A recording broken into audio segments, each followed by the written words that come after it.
نحمدہ و نصلی علی رسول الکریم اما بعد اللہم صلی علی محمد و علی آلہ و صحابہ اجمعین۔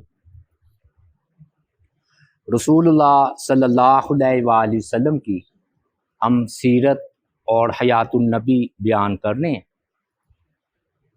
اور رسول اللہ صلی اللہ علیہ وآلہ وسلم حلیمہ سعدیہ کے ہاں ہیں، اور ابتدائی 2 سال میں آپ نے حلیمہ سعدیہ کے ہاں پرورش پائی، اور رضاعت والا معاملہ چلتا رہا۔ حلیمہ سعدیہ رسول اللہ صلی اللہ علیہ وآلہ وسلم کو 6 مہینے بعد مکہ میں اپنی والدہ آمنہ سے ملانے کے لیے لے جاتی اور پھر واپس لے آتی۔ جب 2 سال پورے ہوئے تو جو برکات حلیمہ سعدیہ نے نبی علیہ السلام کی دیکھی تھی، تو ان کی شدید خواہش تھی کہ ہم نبی علیہ السلام کو مزید اپنے گھر میں رکھیں کسی بھی بہانے سے۔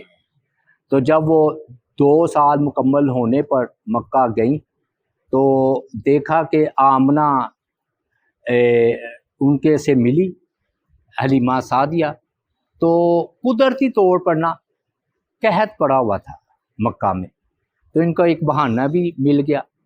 تو انہوں نے کہا کہ آپ جو ہے نا مزید ہمیں موقع دیں کہ ہم جو ہے نا اس بچے کو، یعنی کہ نبی صلی اللہ علیہ وآلہ وسلم کی مزید پرورش کریں۔ دیکھیں نا قحط پڑا ہوا ہے، تو ان کے لیے بہتر یہی ہے کہ یہ ہمارے ہاں رہے۔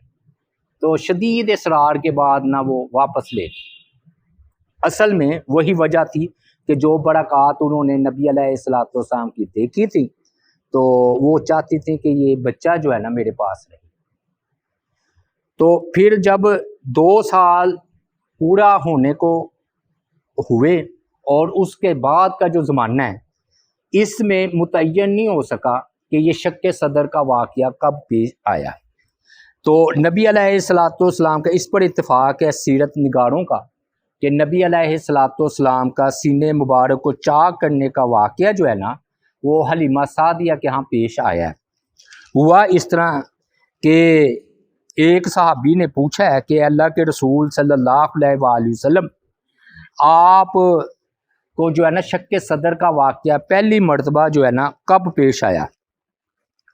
تو نبی علیہ السلام نے فرمایا کہ میں جو ہے نا اس بکریاں چرا رہا تھا یا لڑکوں کے ساتھ کھیل رہا تھا، تو اچانک 2 آدمی آئے، سفید لباس میں وہ ملبوس تھے۔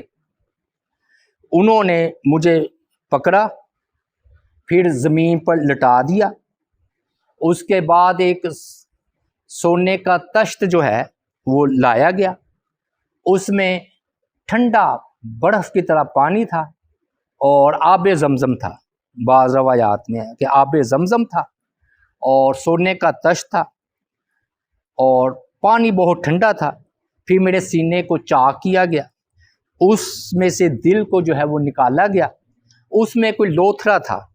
انہوں نے کہا یہ وہ حصہ ہے جو شیطان کے غلبہ پانے کی جگہ ہے، لوتھڑا وہ نکال کر باہر نکال دیا، اور میرے دل کو جو ہے نا ایمان اور حکمت سے بھر کر واپس اپنی جگہ پر رکھ کر تو وہ سینہ جو ہے وہ میرا سی دیا۔ جب یہ معاملہ ہوا نا کہ یہ 2 آدمی آئے، آپ تو کھیل رہے تھے نا بچوں کے ساتھ یا بکریاں چرا رہے تھے، تو جن بچوں نے دیکھا نا کہ آپ کو لٹا دیا گیا اور لٹانے کے بعد آپ کا سینہ بھی چاک کر دیا گیا، تو وہ خوفزدہ ہو کے بچے دوڑ گئے، جو ہونا چاہیے فطرتی طور پر۔ بچوں نے آ کر حلیمہ سعدیہ کو اطلاع دی کہ نبی صلی اللہ علیہ وآلہ وسلم کو تو قتل کر دیا گیا۔ وہ ایک دم گھبرا کر اٹھی، بھاگی آئیں، دیکھا تو نبی علیہ السلام بیٹھے ہوئے ہیں، اور چہرے مبارک کا رنگ جو ہے وہ متغیر تھا، تبدیل ہو چکا تھا۔ نبی علیہ السلام کا جو رنگ تھا فق تھا، یوں کہہ لیں۔ تو پھر جب حلیمہ سعدیہ نے پوچھا تو انہوں نے ساری بات بتائی، تو ان کو جلدی لے کر اپنے گھر تشریف لے گئی حلیمہ سعدیہ۔ پھر رات کو حارث کے ساتھ، اپنے شوہر کے ساتھ مشورہ کیا، تو انہوں نے کہا کہ ہمیں خدشہ ہے، ڈر ہے کہ ان کو قتل نہ کر دیا جائے، یا کوئی غیبی اسیب شیطان فلاں فلاں، آپ کو پتہ کافی وسوسے آتے ہیں۔ تو آپس کے مشورے کے بعد میاں بیوی نے، یعنی کہ حلیمہ سعدیہ رضی اللہ تعالیٰ عنہ اور حارث، انہوں نے یہ فیصلہ کیا کہ بچے کو ان کی والدہ کے پاس جو ہے نا واپس چھوڑ دیا جائے۔ چنانچہ پھر جو ہے نا یہ آمنہ کے پاس آئیں اور ان کو جو ہے نا کہا کہ ہم یہ آپ کے حوالے آپ کی امانت کرنے آئے ہیں۔ آمنہ کو حیرت ہوئی، انہوں نے تعجب سے کہا کہ تم تو بڑے شوق سے یہ لے کر گئی تھی، بلکہ اصرار کے ساتھ، تو اب آپ خود ہی واپس کرنے آ گئی ہیں۔ تو انہوں نے نا جب مزید پوچھا تو انہوں نے پھر کہا کہ یہ واقعہ پیش آیا ہے اور مجھے ڈر ہے کہ ان پر کوئی شیطانی حملہ اسیب ایسی چیز نہ ہو۔ تو آمنہ نے نا بڑے جو ہے نا مستحکم انداز میں کہا، پختہ انداز میں، کہ میرا بیٹا بڑی شان والا ہے، یہ جو میں نے ان کے مشاہدات کی ہیں دوران جو ہے نا حمل میں، تو وہ یہ بچے پر شیطانی اثر نہیں ہو سکتا، اور یہ میرا بچہ بڑی شان پائے گا اور بڑی بلندیوں پر پہنچے گا۔ بہرحال انہوں نے پھر بچہ جو ہے نا نبی علیہ الصلوۃ والسلام آمنہ کے پاس جو ہے وہ آ گئے۔ اس کو واقعے کو کہتے ہیں شق صدر۔ اب اس میں نا گفتگو ہے کہ نبی علیہ الصلوۃ والسلام کو شق صدر کتنی بار ہوا۔ پہلی بات یہ یعنی کہ آپ کا سینہ مبارک جو ہے کتنی بار شک ہوا، تو بعض تو 5 مرتبہ کہہ رہے ہیں، بعض 4 مرتبہ کہہ رہے ہیں، لیکن حقیقت اگر بالکل وضاحت کے ساتھ دیکھی جائے تو پختہ طور پر 2 ہی روایتیں ہیں کہ 2 بار آپ صلی اللہ علیہ وآلہ وسلم کا سینہ مبارک شک ہوا ہے۔ اور یاد رکھیے جب یہ شک ہوا ہے نا آپ کا سینہ مبارک اور دل کو باہر نکال کر دھویا ہے، تکلیف کوئی نہیں ہوئی، کسی قسم کی تکلیف آپ کو نہیں ہوئی۔ تو یہ 2 بار ہوا ہے، ایک بار حلیمہ سعدیہ کے ہاں اور ایک مرتبہ جب آپ معراج پر جانے لگے ہیں۔ تو معراج کے موقع پر آپ کا یہ جو ہے نا شق صدر والا معاملہ ہوا ہے۔ تو تحقیقی بات کیا ہے؟ 2 بار ہوا ہے۔ عام طور پر علماء اس کو 4 مرتبہ بیان کرتے ہیں، بعض 5 مرتبہ۔ میں نے آپ کو حقیقت بتا دی ہے کہ 2 کی روایات بہت پختہ ہیں، باقی جو ہے وہ کمزور ہے۔ اس میں شق صدر میں حکمتیں کیا ہیں؟ یہ کیوں ہوتا ہے؟ کیوں کیا گیا ایسا کہ آپ کے سینہ مبارک کو چاک کیا گیا؟ تو یاد رکھیے پہلی بات تو یہ ہے کہ عام طور پر نا سورہ علم نشرح لک صدرک ووضعنا عنک وزرک انہوں نے بھی دی ہے سیرت کی کتابوں والوں نے کہ کیا ہم نے آپ کا سینہ کھول نہیں دیا، اور ہم نے آپ کا بوجھ جو تھا، جو آپ پر بوجھ تھا وہ اٹھا نہیں دیا، یعنی کہ اتار دیا۔ اے نبی کیا ہم نے آپ کے لیے آپ کا سینہ نہیں کھول دیا؟ علم نشرح لک صدرک ووضعنا عنک وزرک، اور ہم نے آپ سے آپ کا بھاری بوجھ اتار دیا۔ لیکن نہ یاد رکھیے ہمارے استاد محترم عبداللہ رفیق صاحب حافظہ اللہ تعالی، اللہ ان پر کروڑوں رحمت نازل فرمائے اور اللہ تعالیٰ ان کی دنیا اور آخرت بہتر فرمائے، وہ نا انہوں نے فرمایا کرتے ہیں کہ شرع صدر اور ہے، شق صدر اور ہے۔ یعنی کہ علم نشرح میں ہے کہ ہم نے آپ کا شرع صدر کیا ہے، شق صدر کے نہیں ہے الفاظ ادھر۔ تو شرع صدر اور ہے۔ دیکھیں نا حضرت موسیٰ علیہ السلام نے دعا کی نا، رب اشرح لی صدری ویسر لی امری واحلل عقدۃ من لسانی یفقہوا قولی۔ تو کیا موسیٰ علیہ السلام کا سینہ شک کیا گیا تھا؟ نہیں۔ تو شک سینہ کرنا اور ہے اور شرع صدر اور ہے۔ تو مفسرین کرام نے ان دونوں کو ملایا ہے، حالانکہ یہ بات نہیں ہے۔ دوسری بات یہ ہے کہ جب پہلی مرتبہ آپ کا شق صدر ہوا ہے تو آپ کی عمر مبارک کتنی تھی؟ صحیح بات ہے یہ نہیں متعین ہو سکتا، کیونکہ آپ نے وضاحت نہیں کی کہ میری اتنی عمر تھی۔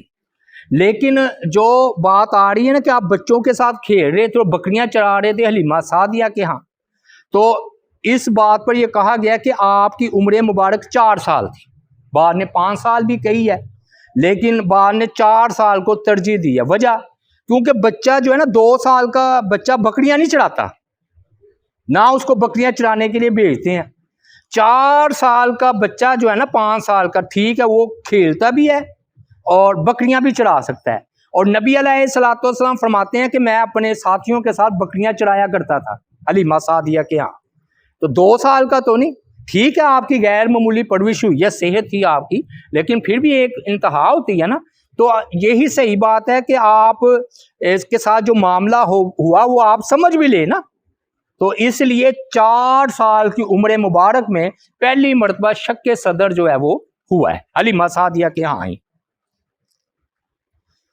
اچھا، اس میں یاد رکھیے کہ نبی علیہ الصلوۃ والسلام جو ہے نا، آپ کا پورا بچپن ایک وقار تھا، ایک سنجیدگی تھی، بلکہ یوں کہنا چاہیے کہ یہ شق صدر میں یہ حکمت ہے کہ انبیاء جو ہے نا اللہ تعالیٰ کی زیر نگرانی پرورش پاتے ہیں، وہ اللہ تعالیٰ کی حفاظت میں ہوتے ہیں۔ دیکھیے نا، ان الفاظ یہ ہے کہ یہاں پر حصہ تھا وہ لوتھڑا جہاں پر شیطان غلبہ پا سکتا ہے، وہ نکال ہی دیا۔ تو گویا کہ انبیاء علیہ الصلوۃ والسلام اور بالخصوص ہمارے نبی علیہ الصلوۃ والسلام کی نگرانی اللہ تعالیٰ کی ذات پاک جو ہے وہ خود کر رہے تھے۔ ایک نا اہم بات ہے کہ نبی کا ماضی جو ہے نا بے داغ ہوتا ہے، ہر نبی کا، اور اسی بے داغی کے لیے یہ شق صدر بھی ہے ایک طریقہ کہ وہ حصہ ہی نکال دیا گیا جہاں پر شیطان کا غلبہ ہو سکتا تھا، اور آب زمزم سے اور برف والے پانی سے دھویا گیا آپ کا سینے مبارک کو۔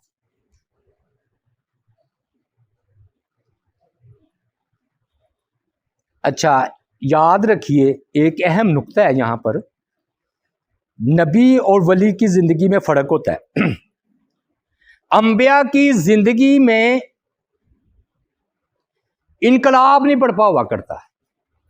آپ کہیں گے اس کا کیا مطلب ہے کہ انبیاء کی، نبیوں کی زندگی میں انقلاب نہیں آتا؟ ولیوں کی زندگی میں انقلاب آ سکتا ہے۔ مثلا ولی ہوتا ہے، ہو سکتا ہے آج ایک بندہ بعد میں اللہ کا ولی بن جائے، لیکن اس سے پہلے لا علمی میں وہ چور ہو، ڈاکو ہو، ظالم ہو، زانی ہو، قاتل ہو، شرابی ہو، کچھ بھی ہو سکتا ہے۔ پھر اچانک انقلاب آیا اور وہ اللہ کا ولی بن جائے، اور اس کی ہزاروں مثالیں موجود ہیں آدم کی تاریخ میں، انسانیت کی تاریخ میں۔ لیکن نبی کی زندگی میں ایسا انقلاب نہیں ہوتا کہ توبہ نعوذ باللہ نبی پہلے کچھ گناہ کرتے ہوں پھر اچانک انقلاب آئے اور ان کی زندگی بدل جائے، ایسا نہیں ہوتا۔ بلکہ نبی شروع سے صادق امین ہوتے ہیں، اور بیان کرنے والے کہتے ہیں کہ نبی علیہ الصلوۃ والسلام کا بچپن، آپ صلی اللہ علیہ وآلہ وسلم کا یہ بچپن تھا سنجیدگی، وقار، متانت، بچوں کی طرح ہلچل نہیں ہے، کسی کے ساتھ شرارت نہیں ہے، بلکہ ابو طالب کے ہاں جب آپ گئے ہیں تو جپٹا جپٹی تھی، کھانے کا ٹائم ہوتا نا، بچے کہتے نا مجھے دو مجھے دو، آپ ایسے ہی بیٹھے رہتے۔ آپ صلی اللہ علیہ وآلہ وسلم کا ماضی اور بچپن اس قدر بے داغ تھا کہ یہاں جوانی بھی شراب کے جو ہے نا چھلک رہی ہے، بلکہ پانی کی طرح بہہ رہی ہے، جوا کھیلا جا رہا ہے، ظلم عام ہے، قتل عام ہے، بے حیائی عام ہے، لیکن آپ کی زندگی ایسے جیسے کوئلوں میں ہیرا دمک رہا، جیسے چاندنی کی روشنی کی طرح نا آپ کی جوانی اور آپ کا بچپن تھا۔ اس طرح آپ کا جو ہے نا اللہ تعالیٰ نے اپنی حفاظت میں جو ہے نا آپ کی زندگی گزری ہے، اور اس میں سے ایک شق صدر بھی ہے۔ گویا کہ اللہ کی حکمتوں میں سے یہ حکمت ہے کہ آپ کا شق صدر کر کے وہ حصہ ہی نکال دیا گیا۔ بچپن میں بندہ ہوتا ہے نا کھیل کود میں مصروف ہو جاتا ہے، لیکن آپ نے کبھی بھی کھیل کود کے متوالے نہیں ہوئے، کبھی بھی۔ آپ اس طرح آپ کی جو ہے نا وہ بچپن آپ کا گزرا ہے۔ اب آ جائے جی وہ سر سید احمد خان کی طرف۔ سر سید احمد خان صاحب نے بھی نا جس طرح دوسرے معجزات کا انکار کرتے ہیں، مشہور ہے، وہ اس کو بھی نہیں مانتے، وہ کہتے ہیں یہ روحانی تھا، جسمانی نہیں تھا، جسمانی یعنی کہ یہ نہیں تھا، روحانی تھا۔ اس کا جواب یہ ہے کہ اگر یہ روحانی ہوتا تو حلیمہ سعدیہ کے ہاں ہونا، بچوں کا دوڑنا، پھر ان کو خبر دینا، آپ کا خوفزدہ ہونا، پھر صاحب بھی کہتے ہیں، مسلم شریف کی روایت ہے کہ آپ کا سینہ مبارک چیرا گیا نا ناف تک، یعنی کہ سینہ مبارک جب چیرا گیا نا ناف تک، پیٹ کو سے نکال کر چیزیں اس کو صاف کیا گیا نا، تو وہ صاحب بھی بیان کرتے ہیں کہ ہم آنے آپ صلی اللہ علیہ وآلہ وسلم کی وہ جو ہے نا سینہ جہاں سے آپ کا جو نا چاک کر کے سیا ہوا تھا نا، وہ ہم لکیر دیکھتے تھے، جیسے آپریشن کرتے ہیں تو لگا نہیں دیتے ٹانکے، لیکن وہ بوڑھے بالکل محسوس نہیں ہوتے تھے، ایک ہلکی سی لکیر تھی جو ہم دیکھتے تھے، جہاں تک آپ کا سینے مبارک چاک ہوا وہاں تک جو ہے نا آپ کے ادھر لکیر تھی۔ تو اگر یہ روحانی معاملہ ہوتا، خواب کا معاملہ ہوتا، تو یہ پھر صحابی کیوں کہہ رہے ہیں کہ ہم آپ کے سینے مبارک پر وہ نشانی دیکھتے تھے؟ وہ تو پھر ہونا ہی نہیں چاہیے۔ پھر اس میں نا یہ بات بھی ہے بھائیو کہ آپ صلی اللہ علیہ وآلہ وسلم کی ایک اور حکمت ادھر نا شک صدر کی بیان کر رہے ہیں، وہ یہ کہ آپ صلی اللہ علیہ وآلہ وسلم کا جب یہ شک صدر کیا گیا نا، تو ہم اس کی دو حکمتیں بتائیں گے، ایک ہم آج بتائیں گے اور ایک ہم جو ہے نا دوسرے حصے میں ہم بتائیں گے۔ بڑی یعنی کہ یہ نا اہم نقطہ ہے شک صدر کے حوالے سے، اور جنہوں نے بھی اس کو بیان کیا ہے تو داد دینی پڑتی ہے ان کو، کہ جسے ہم فقہ کہتے ہیں نا، جسے ہم کہتے ہیں گہری سوچ، گہری سمجھ، وہ انہوں نے استعمال کیا۔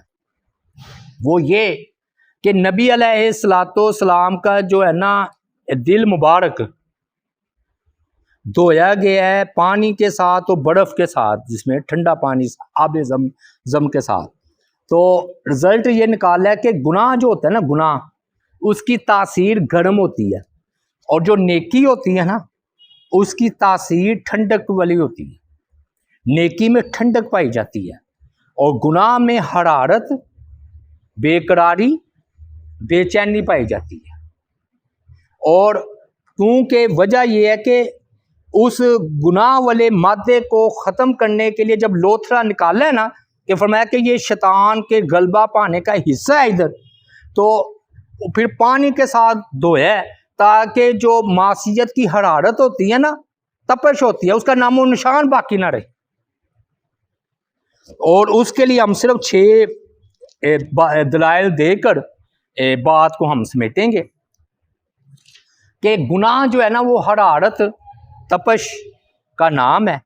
اللہ تعالیٰ کی ذات پاک نے فرمایا ان الذین یاکلون اموال الیتامی ظلما انما یاکلون فی بطونہم نارا، بے شک وہ لوگ جو یتیموں کا مال ظلم کے ساتھ کھا جاتے ہیں، بے شک وہ کھا رہے ہیں اپنے پیٹوں میں آگ۔ یعنی کہ وہ ظاہراً کیا ہے؟ کھانا یتیم کا مال، لیکن حقیقت میں کیا ہے؟ فرمایا نارن، فرمایا یاکلون فی بطونہم نارن، یہ قرآن مجید کی آیت۔ تو اللہ تعالیٰ نے جو ظلم ہے نا، ظلم کے ساتھ مال کھانا، اس کو آگ کا ہے۔ تو یہ آخرت میں جا کر یہ گناہ والا ہے نا، ظلم والا مال، یہ آگ بن جائے گا۔ دوسری دلیل، رسول اللہ صلی اللہ علیہ وآلہ وسلم نے فرمایا صدقہ ہے نا، وہ گناہ کو ایسے مٹا دیتا ہے جیسا کہ پانی آگ کو بجھا دیتا ہے۔ اب دیکھیے نبی علیہ السلام نے صدقے کو پانی کہا، اور گناہ کو جو ہے نا، خطا کو آپ نے آگ کہا ہے۔ پانی کس کو کہے؟ یعنی کہ فرمایا صدقہ گناہ کو ایسے بجھا دیتا ہے جیسے کہ پانی آگ کو مٹا دیتی، ختم کر کے رکھ دیتی ہے اس کی حرارت کو۔ تیسری دلیل یہ ہے کہ رسول اللہ صلی اللہ علیہ وآلہ وسلم نے فرمایا غصہ جو ہے وہ شیطان کی طرف سے ہے، اور شیطان آگ سے پیدا کیا گیا ہے نا. شیطان جو ہے نا نار ہے, نار آگ ہے, اور آگ کو پانی ہی سے بجھایا جا سکتا ہے. اس لیے جب تم میں سے کسی کو غصہ آئے تو وہ وضو کر لے.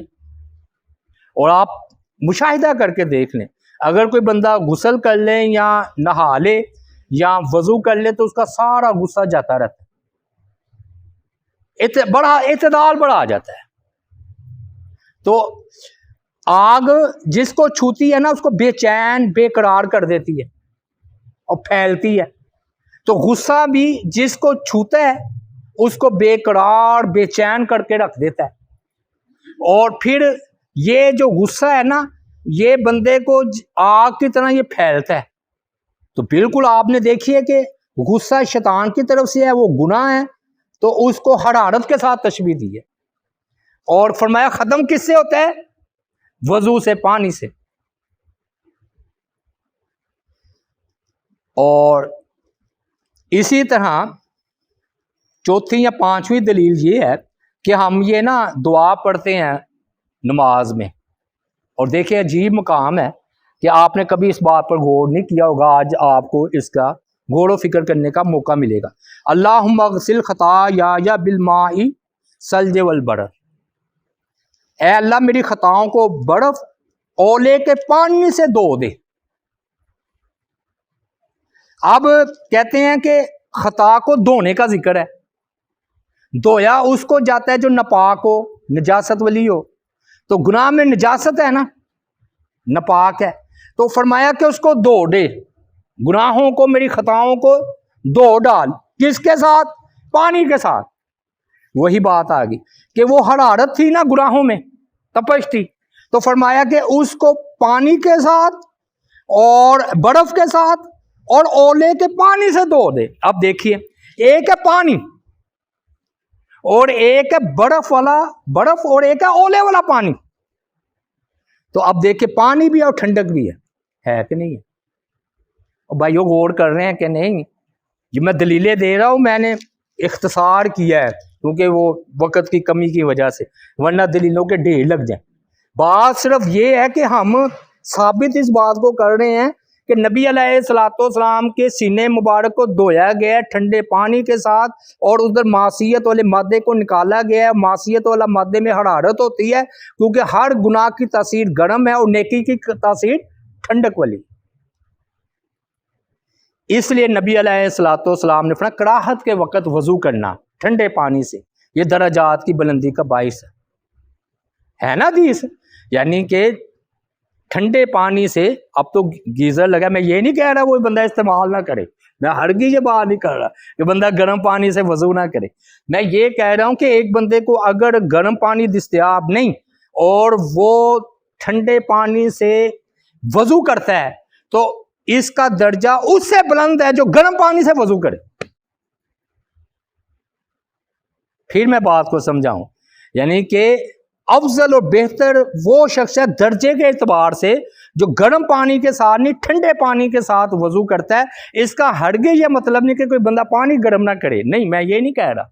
لیکن ایک بندے کو ٹھنڈا پانی گرم پانی دستیاب ہی نہیں وقت کی تنگی کی وجہ سے, اگر وہ ٹھنڈے پانی سے وضو کر کے نماز پڑھتا ہے تو اس کا درجہ وہ افضل ہے, بہتر ہے, کیونکہ اس نے کراہت والے مشقت والے وقت میں وضو کی ہے ٹھنڈے پانی کے ساتھ.